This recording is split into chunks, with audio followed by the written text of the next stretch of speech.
Je vous remercie tous pour le vote massif que vous m'avez accordé. Au cours de nos rencontres, j'ai constaté que nous voulions tous un avenir meilleur pour nos familles, nos enfants. La sécurité pour tous, la santé, les écoles, l'eau, l'électricité, de routes, de ponts, de bacs, de l'emploi, le salaire décent, un logement. Dites-moi, dans quel pays au monde l'on retrouve des machines à voter entre les mains des candidats du pouvoir et on se précipite à proclamer et à féliciter un vainqueur aux élections? Dites-moi le nom de ces pays. Citez-moi un seul pays au monde où l'on décide de prolonger la période des élections de 11 heures à 6 ou 7 jours et on se précipite ensuite à féliciter le vainqueur. Citez-moi un seul pays. Peuple congolais, tenons bon, restons mobilisés. Le temps de l'action est venu. Par des actions pacifiques, démocratiques, nous allons résister et reconquérir notre droit le plus légitime, celui de faire échec à la fraude et de reprendre en main notre destin avec le dirigeant de notre choix. Et je ne faillirai pas à mon devoir citoyen. Raison pour laquelle je vous demande de ne pas baisser le bras, de ne pas céder au découragement ou au pessimisme, mais bien au contraire, de reprendre la marche que nous avons engagée ensemble. Parce que rien n'est fini, tout est encore possible. Et ce nouveau Congo, nous y avons droit et nous ne laisserons à personne le droit de briser le rêve que nous avons de le bâtir ensemble. Et au développement, nous savons tous que nous ne pourrons jamais bâtir une nation apaisée et tisser le lien du vivre ensemble sur le mensonge, la fraude et la tricherie. Nous ne pourrons jamais bâtir un pays, un État, une nation sans retrouver notre fierté qui appelle à pouvoir choisir librement nos dirigeants. L'aube d'une nouvelle année, je vous souhaite à chacun de vous une bonne et heureuse année 2024. Qui dit année nouvelle, dit résolution personnelle. Nous venons de vivre ensemble une histoire qui nous lie à jamais. Je vous remercie tous pour la grande confiance que vous m'avez manifestée tout au long de la campagne où nous avons pu nous parler et dresser de plans d'avenir. Je remercie tous mes alliés pour leur soutien. Je vous remercie tous pour le vote massif que vous m'avez accordé. Au cours de nos rencontres, j'ai constaté que nous voulions tous un avenir meilleur pour nos familles, nos enfants. La sécurité pour tous, la santé, les écoles, l'eau, l'électricité, de routes, de ponts, de bacs, de l'emploi, le salaire décent, un logement. Toutes ces choses simples qui devraient faire la dignité de tout Congolais, nous en rêvons. Je n'ai pas oublié les espoirs que vous avez placés en moi. Je n'ai pas oublié non plus vos exigences sur la qualité de celui qui doit gouverner notre pays.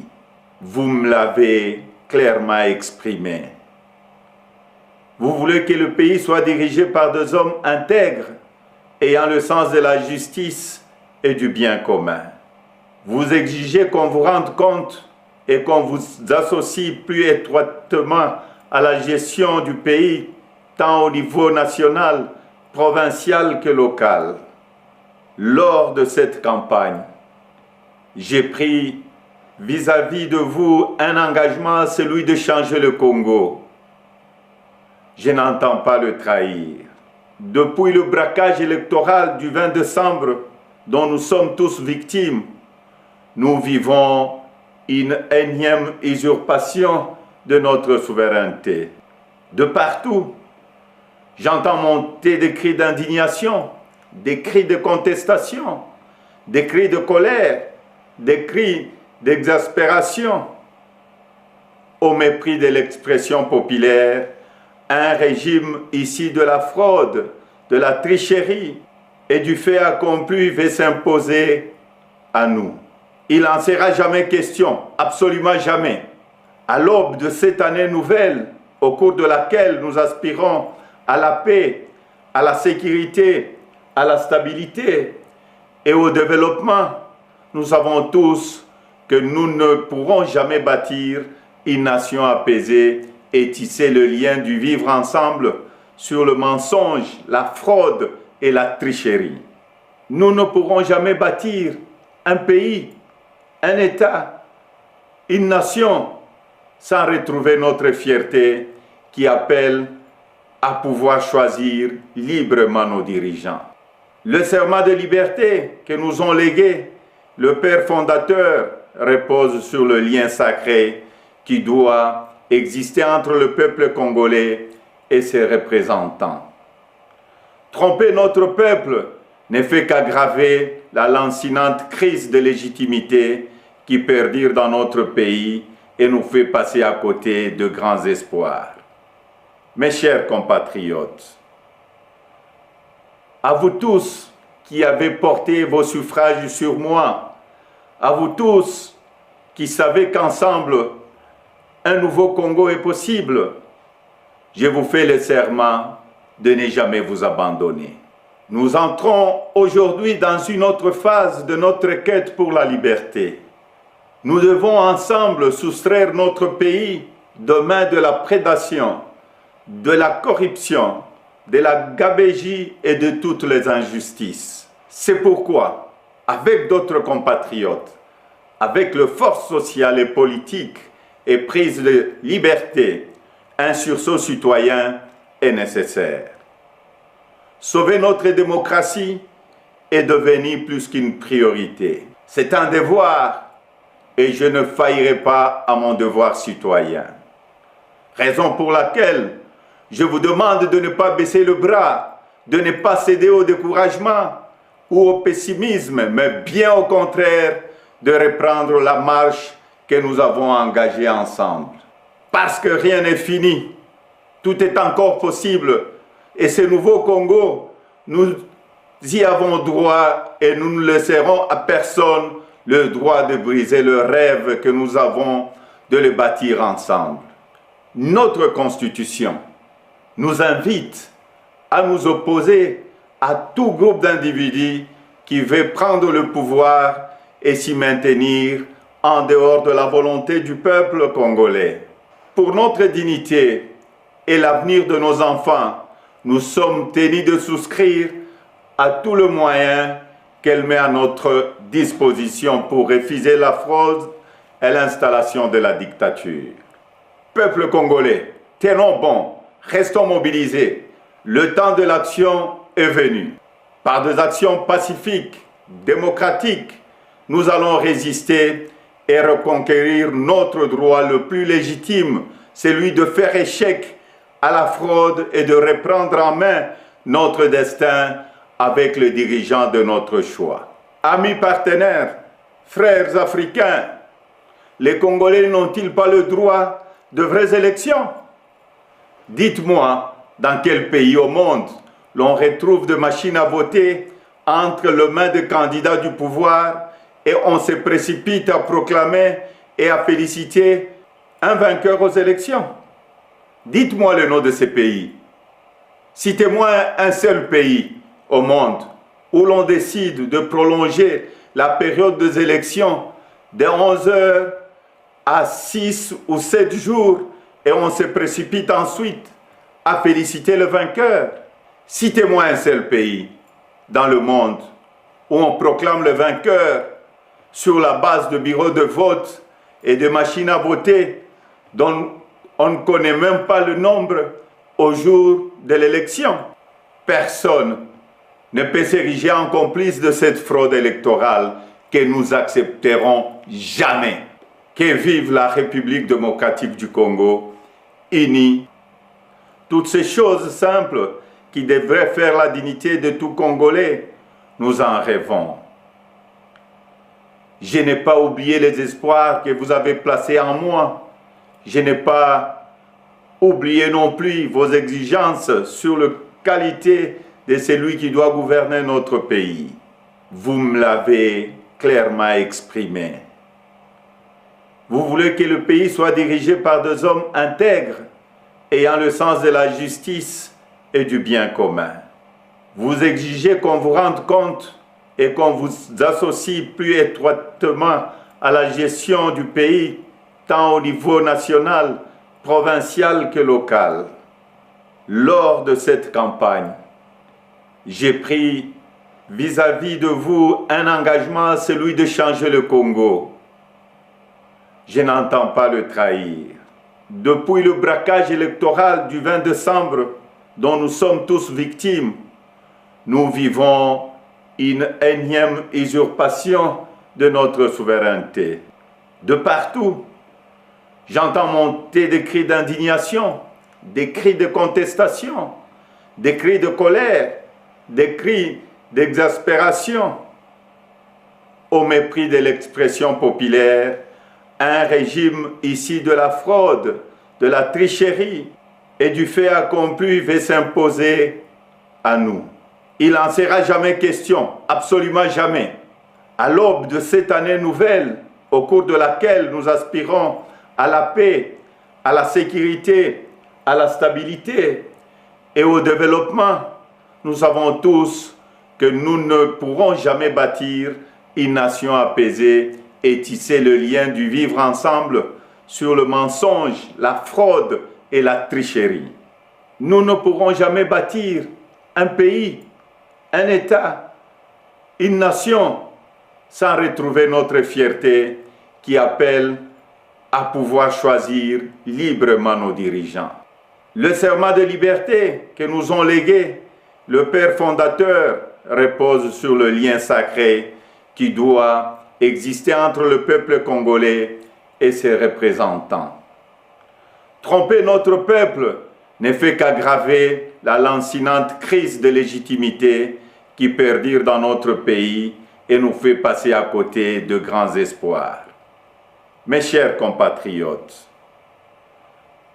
à vous tous qui avez porté vos suffrages sur moi, à vous tous qui savez qu'ensemble, un nouveau Congo est possible, je vous fais le serment de ne jamais vous abandonner. Nous entrons aujourd'hui dans une autre phase de notre quête pour la liberté. Nous devons ensemble soustraire notre pays des mains de la prédation, de la corruption, de la gabegie, et je ne faillirai pas à mon devoir citoyen. Raison pour laquelle je vous demande de ne pas baisser le bras, de ne pas céder au découragement ou au pessimisme, mais bien au contraire, de reprendre la marche que nous avons engagée ensemble. Parce que rien n'est fini, tout est encore possible, et ce nouveau Congo, nous y avons droit et nous ne laisserons à personne le droit de briser le rêve que nous avons de le bâtir ensemble. Notre Constitution nous invite à nous opposer à tout groupe d'individus qui veut prendre le pouvoir et s'y maintenir en dehors de la volonté du peuple congolais. Pour notre dignité et l'avenir de nos enfants, nous sommes tenus de souscrire à tout le moyen qu'elle met à notre disposition pour refuser la fraude et l'installation de la dictature.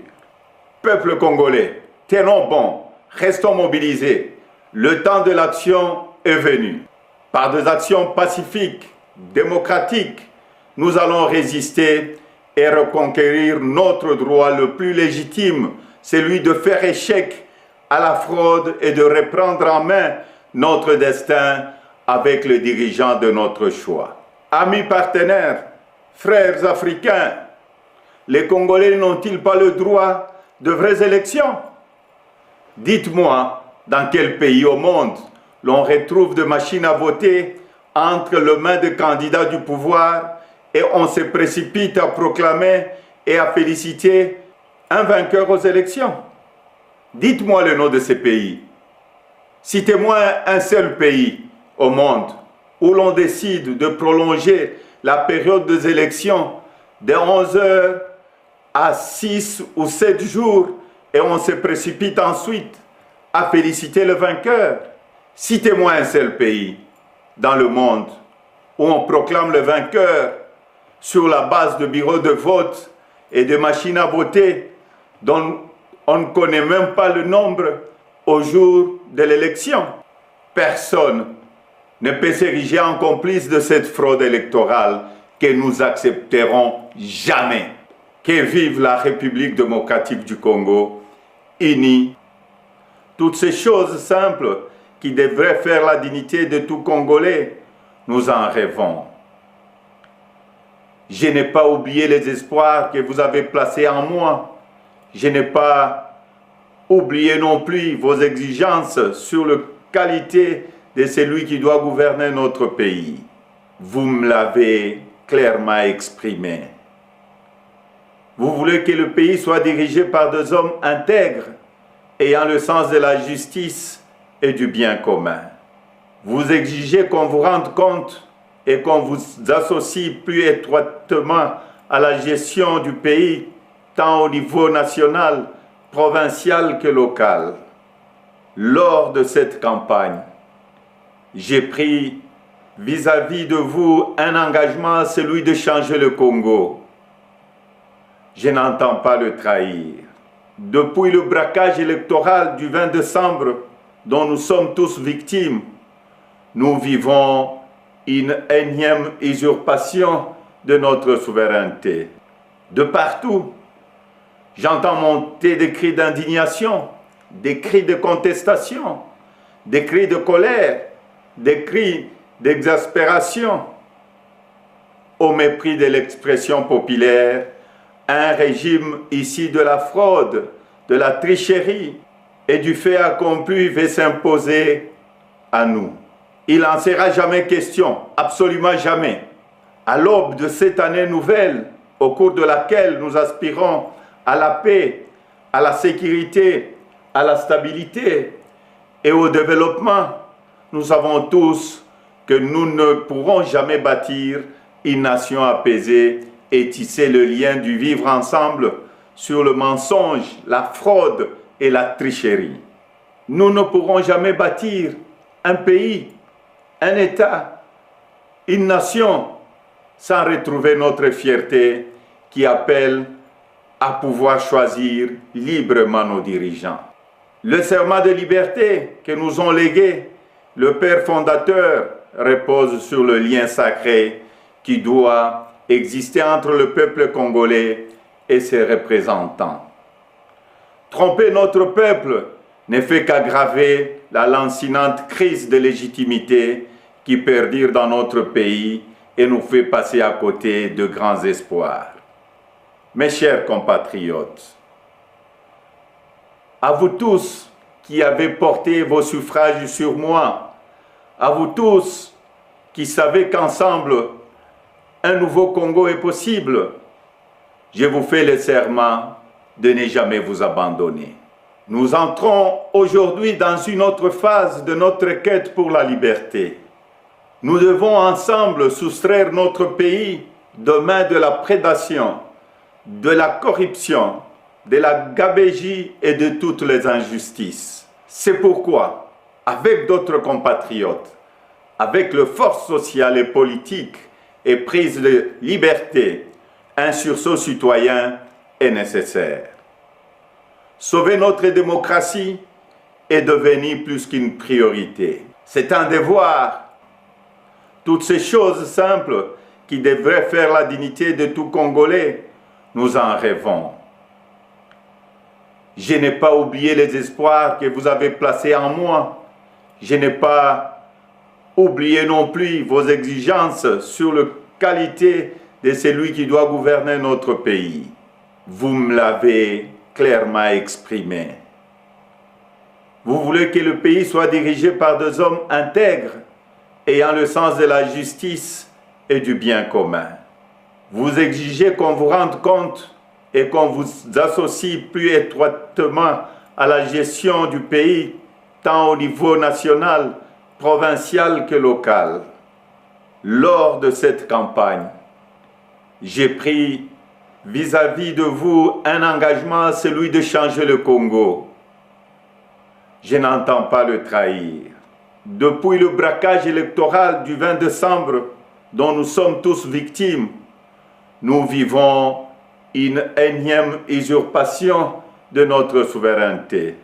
De partout, j'entends monter des cris d'indignation, des cris de contestation, des cris de colère, des cris d'exaspération. Au mépris de l'expression populaire, un régime ici de la fraude, de la tricherie et du fait accompli veut s'imposer à nous. Il n'en sera jamais question, absolument jamais.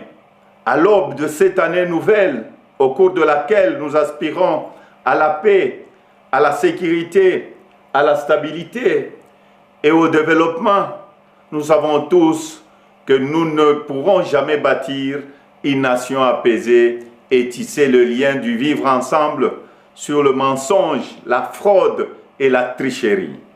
Nous ne pourrons jamais bâtir un pays, un État, une nation sans retrouver notre fierté qui appelle à pouvoir choisir librement nos dirigeants. Le serment de liberté que nous ont légué le Père fondateur repose sur le lien sacré qui doit exister entre le peuple congolais et ses représentants. Tromper notre peuple ne fait qu'aggraver la lancinante crise de légitimité qui perdure dans notre pays et nous fait passer à côté de grands espoirs. Mes chers compatriotes, à vous tous qui avez porté vos suffrages sur moi, à vous tous qui savez qu'ensemble, un nouveau Congo est possible, je vous fais le serment de ne jamais vous abandonner. Nous entrons aujourd'hui dans une autre phase de notre quête pour la liberté. Nous devons ensemble soustraire notre pays des mains de la prédation, de la corruption, de la gabegie et de toutes les injustices. C'est pourquoi, avec d'autres compatriotes, avec les forces sociales et politiques et prise de liberté, un sursaut citoyen est nécessaire. Sauver notre démocratie est devenu plus qu'une priorité. C'est un devoir et je ne faillirai pas à mon devoir citoyen. Raison pour laquelle je vous demande de ne pas baisser le bras, de ne pas céder au découragement ou au pessimisme, mais bien au contraire, de reprendre la marche que nous avons engagée ensemble. Parce que rien n'est fini, tout est encore possible. Et ce nouveau Congo, nous y avons droit et nous ne laisserons à personne le droit de briser le rêve que nous avons de le bâtir ensemble. Notre Constitution nous invite à nous opposer à tout groupe d'individus qui veut prendre le pouvoir et s'y maintenir en dehors de la volonté du peuple congolais. Pour notre dignité et l'avenir de nos enfants, nous sommes tenus de souscrire à tout le moyen qu'elle met à notre disposition pour refuser la fraude et l'installation de la dictature. Peuple congolais, tenons bon, restons mobilisés. Le temps de l'action est venu. Par des actions pacifiques, démocratiques, nous allons résister et reconquérir notre droit le plus légitime, celui de faire échec à la fraude et de reprendre en main notre destin avec les dirigeants de notre choix. Amis partenaires, frères africains, les Congolais n'ont-ils pas le droit de vraies élections? Dites-moi, dans quel pays au monde l'on retrouve des machines à voter entre les mains de candidats du pouvoir et on se précipite à proclamer et à féliciter un vainqueur aux élections? Dites-moi le nom de ces pays. Citez-moi un seul pays au monde où l'on décide de prolonger la période des élections de 11 heures à 6 ou 7 jours et on se précipite ensuite à féliciter le vainqueur. Citez-moi un seul pays dans le monde où on proclame le vainqueur sur la base de bureaux de vote et de machines à voter dont on ne connaît même pas le nombre au jour de l'élection. Personne ne peut s'ériger en complice de cette fraude électorale que nous accepterons jamais.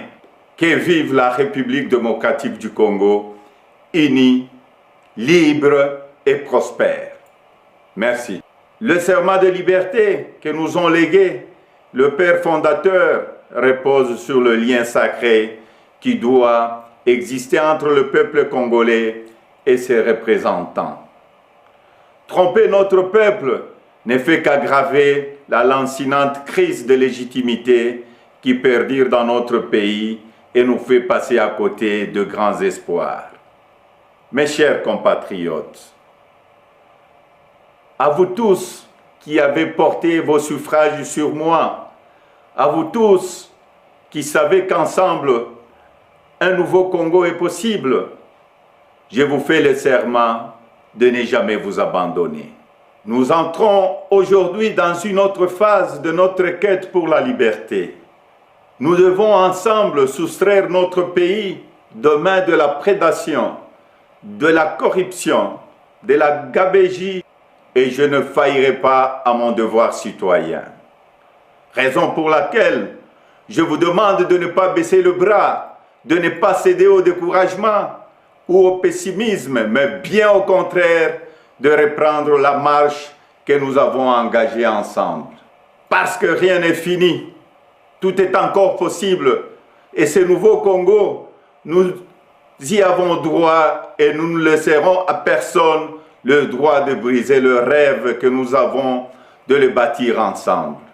Notre Constitution nous invite à nous opposer à tout groupe d'individus qui veut prendre le pouvoir et s'y maintenir en dehors de la volonté du peuple congolais. Pour notre dignité et l'avenir de nos enfants, nous sommes tenus de souscrire à tout le moyen qu'elle met à notre disposition pour refuser la fraude et l'installation de la dictature. Peuple congolais, tenons bon, restons mobilisés. Le temps de l'action est venu. Par des actions pacifiques, démocratiques, nous allons résister et reconquérir notre droit le plus légitime, celui de faire échec à la fraude et de reprendre en main notre destin avec les dirigeants de notre choix. Amis partenaires, frères africains, les Congolais n'ont-ils pas le droit de vraies élections ?